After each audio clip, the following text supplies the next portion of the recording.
It feels like I've been driving forever, my headlights illuminating the stretch of road that lays before me. I'm surrounded by nothing but trees and whatever lies beyond them. It's times like these that make you reflect. I tend to never reflect on anything until today. Until this night. I feel the urge to reflect on choices. It's crazy how everything we do, every minimal choice we make can affect our lives on a grand or minuscule scale. The result is life or death, the loss of a loved one, the reward of riches, even suicide. Choices. People like me never think about repercussions of choice. We just do. The hours are getting to me. 9 hours on this same stretch of road with no other car in sight. No stops or turns. Just road and woods. My choices got me here. The wrong turn, maybe? The wrong decision, most definitely. Why are the worst decisions the most satisfying? This car was one of those. This car. God, how I love this car so much. The very first time I saw it, I knew that I would make a bad choice. My worst human flaw is that I tend to fall in love with things that don't belong to me, and this was one of them. Unfortunately, someone owning something never stopped me from making the choice to have what I want. In turn, making the choice to take this car led me to flee the town, which led me to this road. I was told by a friend about a road that I could take to avoid the police. He said it would only take me about 3 hours to get into the next town. After 4 hours, I decided to turn around and come back, but it's been over 5 and nothing has changed. I should have reached the town hours ago. You would think the car would have ran out of gas already, but it doesn't even have a gas meter. Could it be electric? But wouldn't it still have to charge?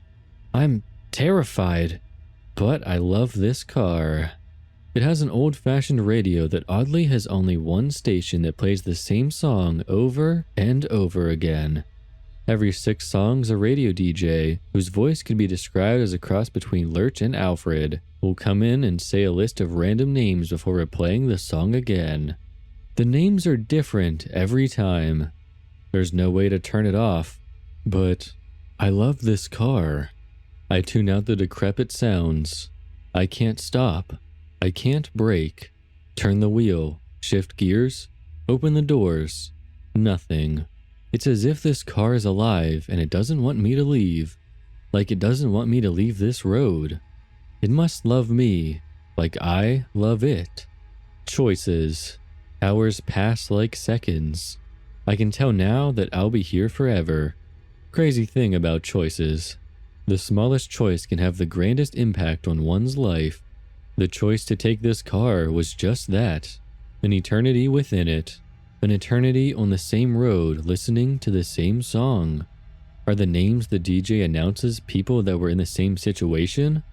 Their unknown faces are my companions now. Am I dead already?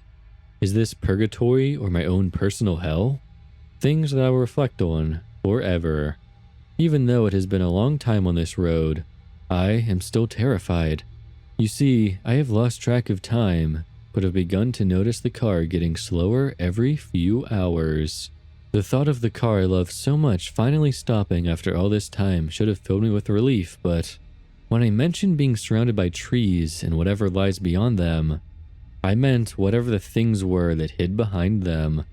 I thought them to be typical deer or other woodland animals, but noticed more and more of them ever since the car started slowing down. They're deathly frail with pointed ears and teeth. Their eyes are like black pits with flashlight bulbs for irises. They look menacing and anxious, as if they knew that in time the car would stop and they'd have me. I know they will. They'll devour my flesh before they devour my soul.